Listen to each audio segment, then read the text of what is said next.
बिस्मिल्लाहिर्रहमानिर्रहीम, अस्सलाम वालेकुम नाज़रीन। आप यूट्यूब चैनल देख रहे हैं, मैं इमरान खान हूँ। बहुत सारी खबरें आपके साथ शेयर करते हैं, लेकिन सबसे पहले अता तारड़ साहब ने एक चैलेंज किया है अरशद शरीफ साहब को और मुझे, और मैंने एक कॉल पढ़ा था कि आप कभी किसी को चैलेंज ना करें, लेकिन अगर कोई आपको चैलेंज करे तो उसे कबूल करने की कोशिश करें।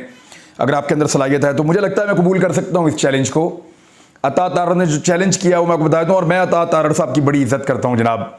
मेरी एक दौर में इनसे दोस्ती भी रही है, बल्कि जब नून लीग के अंदर से मुझे खबरें चाहिए होती थी तो एक दौर में अता तारड़ साहब को फ़ोन करते थे तो ये खबरें दे देते थे। जब मैं रिपोर्टर होता था तो ये मैं बता दिया करते थे, उसके बदले में हम ये करते थे कि इनका एक आधा विजुअल जो है वो टीवी पे चला देते थे, तो उससे ये भी खुश हो जाते थे, बतौर रिपोर्टर हमें भी खबरें मिल जाती थी।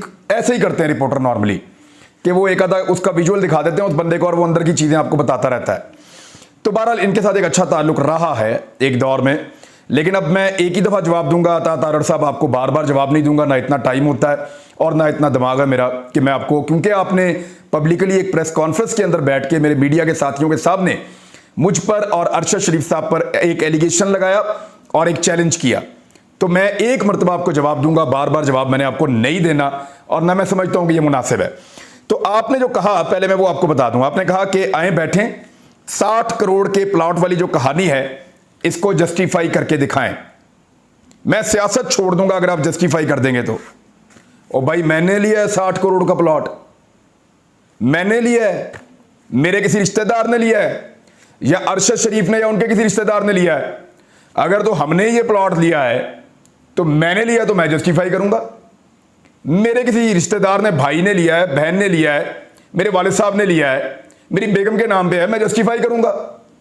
और जब मैंने लिया ही नहीं तो मैं क्यों जस्टिफाई करूं? भाड़ में जाए जिसका प्लॉट है, और आप भी जाए भाड़ में जो सवाल पूछ रहे हैं। भाई जिसका प्लॉट है, जिसने लिया है, उसको जाके पूछो। आपकी हुकूमत है, मुझे पूछ रहे हैं 60 करोड़ का प्लॉट जस्टिफाई करूं? क्यों? मैं उसका कोई मामा लगता हूं जिसको मैं जस्टिफाई करूं? मैं, आप इमरान खान की करप्शन लेकर आए, एक टके की जस्टिफिकेशन नहीं दूंगा मैं कभी। मैं क्यों दूं?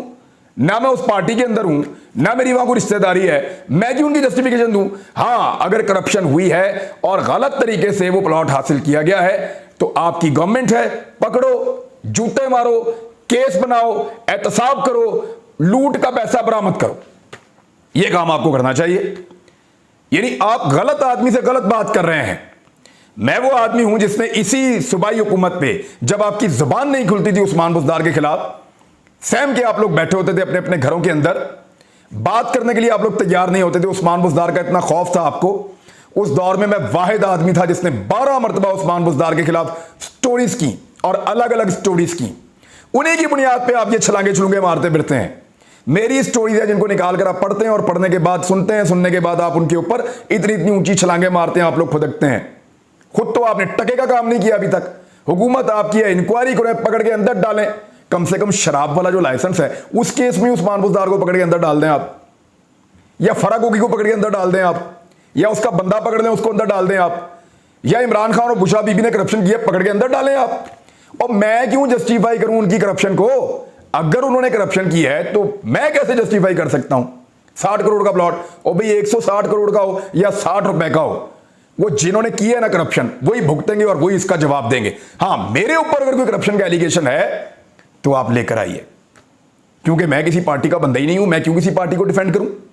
वो अपनी डिफेंड खुद ही करेंगे, अपना डिफेंस खुद ही करेंगे। हां, आपको डिफेंस जो है वो करने का शौक है पॉलिटिकल पार्टी को, और जवाब आपने देने हैं। अब चैलेंज आपने किया बैठने का, तो फिर बैठ जाएं जब दिल करे, जिस प्लेटफॉर्म पे दिल करे बैठ जाएं। मैं आ जाऊंगा, मेरे ख्याल में अरशद भाई की जरूरत भी नहीं पड़ेगी, और अगर वो आना चाहते हैं तो वो भी आ जाएं। बल्कि वो आजकल प्रोग्राम कर रहे हैं, उन्हीं के प्रोग्राम में आप आ जाएं, मैं वहां आके बैठ जाता हूं और दे दें आप हमारे सवालों के जवाब। रिंग रोड का स्कैंडल मैंने ब्रेक किया, जिसके ऊपर आप लोग इतना फुदकते रहे, उछलते रहे। ये चीजें, काम तो हम कर रहे थे, छलांगे आप मार रहे थे। जो स्टोरीज है सारी की सारी अरशद शरीफ की, उसके ऊपर आप अपना बयानिया कायम करते हैं। कल आप लोगों को हम और हमारी स्टोरीज अच्छी लगती थी, आज आप लोगों को हम और हमारी स्टोरीज बुरी लगती हैं। तो चैलेंज जो है ना वो इमरान खान को करें जाके, या उनकी पार्टी के किसी बंदे को करें चैलेंज, और उनसे पूछें कि उन्होंने 60 करोड़ को डिफेंड करना है या नहीं करना। मैंने नहीं करना किसी की करप्शन को डिफेंड, जो करप्शन करे वो भुगते। अब आ जाए इस बात, और आपने तो वैसे ही एहतसाब का कानून ही खत्म कर दिया। अब आप कैसे उनकी करप्शन पकड़ेंगे, कैसे उनको सजा दिलाएंगे? यानी एहतसाब का जो एक कानून पाकिस्तान में मौजूद था उसका तो बेड़ा गर्क कर दिया आपने।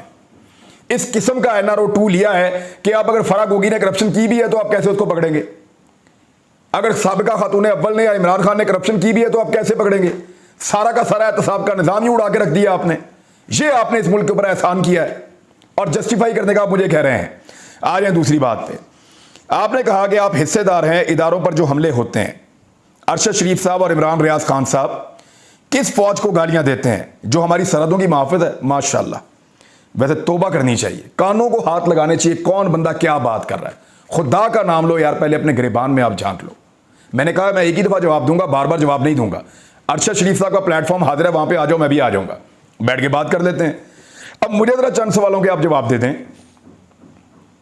और बैठ के जवाब दे दें हमारे सामने कि मनी ट्रेल जो है शरीफ खानदान की, ये जस्टिफाई कर दें आपके ये जो अपार्टमेंट्स हैं ये कैसे बने बरतानिया में। इसी बुनियाद पे सजा हुई ना नवाज शरीफ को, मरियम नवाज को, इसी बुनियाद पे हुई। तो आप साबित कर दें कि ये कैसे बने, जवाब दें ना, मनी ट्रेल का जवाब दे दें। आज तक आप नहीं दे सके। मुलाजमीन के अकाउंट्स में पैसे कैसे आए, अरबों रुपए, देना जवाब बैठ के, क्योंकि आपको डिफेंड करना है एक पॉलिटिकल पार्टी को, मैंने नहीं करना। मैंने आप लोगों के ऊपर आपके केसेस निकाल निकाल के बताने हैं और आपने जवाब देना है। उधर फराग होगी ने अगर करप्शन किया तो उसने जवाब देना है या उसकी पार्टी ने देना है, और इधर आपने अगर करप्शन किया तो आप लोगों ने जवाब देना है। मकसूद चपड़ासी को जस्टिफाई करो, आ जाओ, बैठ जाओ जब दिल करे। BBC पे आपके खिलाफ डॉक्यूमेंट्री चली है और उसमें कहा गया है कि पेंट हाउस पायरेट्स, यानी आप लोगों को डाकू करार दिया गया है BBC की डॉक्यूमेंट्री में। उसको चैलेंज करो ना जाके, या आ जाओ बैठो, उस पर बात करते हैं। कैलिबरी फ्रंट कब और किसने ऐजाद किया और कैलिबरी क्वीन किसको कहते हैं, इसके ऊपर बैठो, आओ बात करते हैं। प्लेटलेट्स नवाज शरीफ के अचानक नीचे और ऊपर कैसे आते जाते रहे, और बरतानिया के जिस अस्पताल में नवाज शरीफ साहब ने अपनी रिपोर्टें छुपाई हुई हैं क्लासिफाई करवा के, वो रिपोर्टें तो निकाल के ले आओ, जरा बैठ के बात करते हैं उसके ऊपर कि कैसे 2 नंबर तरीके से प्लेटलेट्स नीचे और कैसे 2 नंबर तरीके से प्लेटलेट्स ऊपर जाते रहे हैं। और फिर यह बताएं कि इदारों को गालियां किसने दी और इदारों से इख्तलाफ किसने किया। एक लफ्ज निकालें फौज के खिलाफ जो मैंने बोला, एक लफ्ज जो मैंने फौज के खिलाफ बोला, एक लफ्ज, एक जुमला, एक लफ्ज फौज के खिलाफ बोला हो मैंने। चले मैं चैलेंज करता हूं अरशद शरीफ के बिहाफ पे कि अरशद शरीफ ने फौज के खिलाफ एक लफ्ज या एक जुमला बोला हो तो निकालें आप। और हम एक पॉलिसी के ऊपर तनकीद कर रहे हैं कि इन चोरों और डाकुओं को जिनके केसेस अभी निमटे ही नहीं है, अदालतों से सजा याफ्ता हैं, बेचारे जमानतों के ऊपर है, इनको लाख के मुल्क के ऊपर जब ये मुसल्लत हो रहे थे तो आपने रोका क्यों नहीं? आप तो बंदों को लेकर भी आ जाते हैं, रोका क्यों नहीं? और ये हुकूमत कैसे चल सकती है बगैर एल्फी के? हम सवाल उठाते हैं। हमारा पॉलिसी के ऊपर एक इख्तलाफ है, न्यूट्रल हो जाने की पॉलिसी के ऊपर एक इख्तलाफ हमारा है। हम तो फौज को गाली नहीं देते इस बुनियाद पे, हम तो सिर्फ अपना एक नुक्ता नजर पेश करते हैं। जो इख्तलाफ राय है वो हम किसी से भी कर सकते हैं, अमेरिका से कर सकते हैं, यूरोप से कर सकते हैं। ये कोई रिलीजियस मामला तो नहीं है जिसके ऊपर आप इख्तलाफ राय नहीं कर सकते। यहां पे तो बड़ी बड़ी चीजों पे लोगों का इख्तलाफ हो जाता है। तो अगर आपके एक इदारे के अंदर आपको लगता है एक चीज गलत हुई है, अदालत के फैसले के बाद भी आप इख्तलाफ कर सकते हैं, यानी आप फैसला तस्लीम कर दें लेकिन अपनी राय आप दे सकते हैं उसके खिलाफ। तो इस तरह हमारा एक इख्तलाफ है। हमने कभी इदारों को गालियां नहीं दी। वो कौन है जिसके जलसों में इदारों को यह कहा गया कि ये दहशतगर्द है? ये जो दहशतगर्दी है इसके पीछे वर्दी है। ये मरियम नवाज ने नारे लगाए और तालियां बजा बजा के और मुस्कुरा मुस्कुरा के नारे लगवाए। जनरल बाजवा को, जनरल फैज को और दीगर जनरल्स को जो सर्विंग है उनको नाम ले लेकर किसने उनको कहा कि आपको जवाब देना पड़ेगा, आपने मुल्क के साथ खिलवाड़ किया है, और उनके ऊपर संगीन नताइज की धमकियां भी दी और उनके ऊपर संगीन तरीन इल्जामात भी लगवाए। कौन था? नवाज शरीफ। नवाज शरीफ था, आपकी पूरी पार्टी थी।